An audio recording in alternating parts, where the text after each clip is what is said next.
like, and it's this thunderous crowd. So it's like real, all this high pressure, and I'm like, oh, I think I practiced enough. And then Costner starts throwing baseballs. Like, he can throw really hard. Right. And he can probably throw about 90 miles an hour, but his accuracy is not the greatest. And unfortunately, really? yeah. Let's talk about that. Well, when you're a huge movie star like that, you don't focus on controlling a baseball, maybe. Well, you pretty much figure that everything you throw is going to be a strike. So he could have thrown into the dugout and it would have been a strike. And of course, whenever I'd missed the ball or was too high over my head, it was always a catching problem. It was never a pitching problem.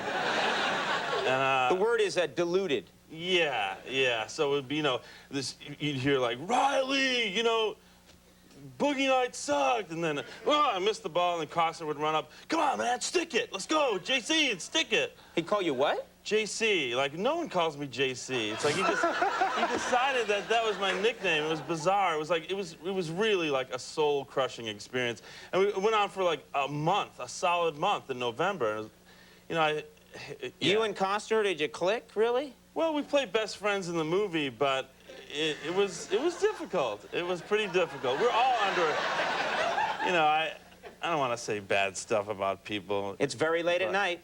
Yeah. Right, he's sleeping. No. He's sleeping. Yeah, he's in L.A. The show isn't on in L.A., right? Didn't we take it off the air in L.A.? It's not on in L.A. anymore. He was pretty mean. He was pretty mean. Yeah. Really? Because, you know, I would, you know, the ball would be way too high, and I would try to go for it, and then it would, you know, he'd come running up. Come on, I've only got so many throws left, you know. And he would throw... Then you'd say, hey, man, what about the postman, you know? It's water, right? You'd come right back at him and hammer it away, right? The one problem was that... He's never coming on this show, is he, Jeff? What about Waterworld, you know? Yeah. Just like go and just... He had final cut on the movie. So I realized quickly, well, if I just go right back at him, because I'm no pushover, you know, I'll come back. But I realized, like, I'll be cut out of the movie, basically, if I do that, so... Right. So, so you had to take it. I did the best I could, and yeah. But you thought, one day I'll go on Conan O'Brien's show and tell it like it is. Yeah, yeah. And 15 people will know he's a bad man. Good thinking, Reilly.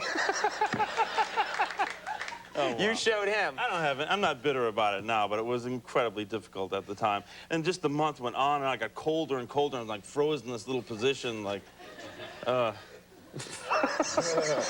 You know, there's all this kind of bizarre stuff going on in the stands, too. It's like the people who are willing to hang around and pretend like it was summer at 8 o'clock at night in Yankee Stadium in November are a pretty hardcore lot, you know? They're making like 50 cents a day and getting like a bologna sandwich. You'd be like, all right, take your coats off. And like, they all would do it. And then watch it. You're talking about my studio audience.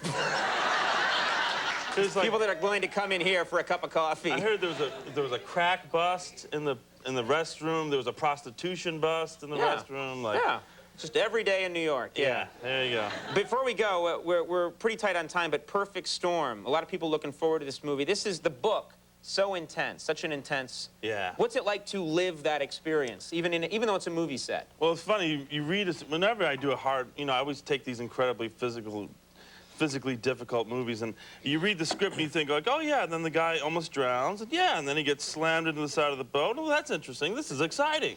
Put the script down, you know, go to work, and then the day comes when it's time to be slammed into the side of the boat, and you realize like, oh, me, I have to get slammed, but yeah, John, here we go. We're gonna slam you into the side of the boat. Hold on, you know, like.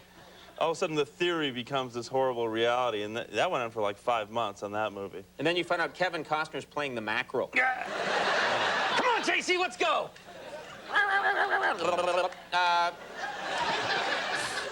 The Perfect Storm, though, opens Friday. A lot of people looking forward to this. Yeah, it's a good movie. I just saw it on Monday. I'm really proud of it. Is that funny? How'd you like that other baseball movie? Which other baseball All right, Good answer. John C. Reilly, thanks a lot for doing it. Always cool to have you on the show. Jonathan Richman, coming up. Stick around, we'll be right back.